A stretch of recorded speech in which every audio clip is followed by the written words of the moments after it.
Hello mga ka-Princey! Malapit na naman ang pasukan, kaya trending at mabenta na naman ang mga personal na notebook ng ating mga bagets. Ay sa makakapili ka ng design na gusto mo sa notebook, ay maaari mo na rin itong lagyan ng pangalan, grade at section at pati subject pwede mo na rin ipalagay dito. Tapos yung quality na papel na ginagamit sa mga personalized na notebook ay mas maganda at mas makapal kaysa sa mga nabibili natin sa market. Isa na din sa pinagandahan ng mga personalized na notebook ay mayroon na rin itong plastic cover kaya si Mami ay hindi naman problema sa paglalagay ng mga plastic cover sa mga notebook. Pero bilang isang crafters na katulad ko, napakahirap talaga maglagay ng mga phototop sa ating mga proyekto. Buti na lamang at nakahanap ako na isang napakalaking squeegee na sakop talaga ang isang buong bantipot as error na at lukot sa mga phototop na nilalagay natin at higit sa lahat. Grabe, makakatipid ka talaga sa kuryente lalo ngayon napakataas ng sinil ng kuryente dahil hindi mo na ito kailangan gamitan pa ng laminate at ito ay cold laminate kasi sa squeegee na nahanap ko ay talaga namang magandang pagkakalapat ng mga phototop. So kailangan lamang natin gawin kapag naglalagay tayo ng phototop ay hahagbutin natin ito mabuti upang matanggal yung mga bubbles na naiiwan sa paglalagay ng phototop.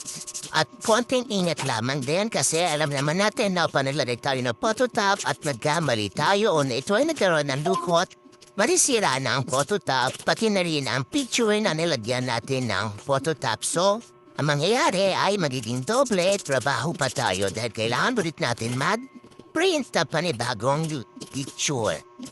Sa mga phototop, marami tayo mapipiling design. Meron dito yung glitters effect, hologram effect, rainbow effect, broken glass, matte at glossy at marami pang ibang pagpipilian. Pero sa proyektong ginagawa kong ito, ang request ni client ay ang ilalagay ay glitters effect para daw may mga glitters na ipek ang kanyang notebook lalo na at ang napili niyang design ay butterfly. Kapag lagay tayo ng mga phototop, isang simpleng design ay lalo itong gumaganda. So kasi bibigay ito ng isang eleganteng effect sa ating mga proyekto. So akala mo mahal ang mga notebook na ginagawa kapag personalized? No. Ito ay mura na at higit sa lahat quality.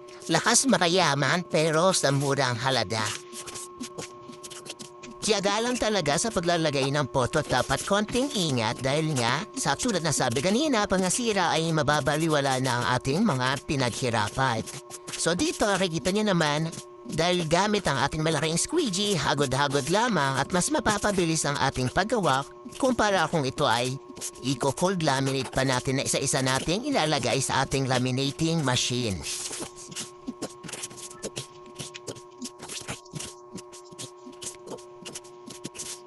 So matapos natin malagyan lahat ng phototop ang ating gagamiting cover, bubutasan na natin ang ating notebook gamit ang wire machine.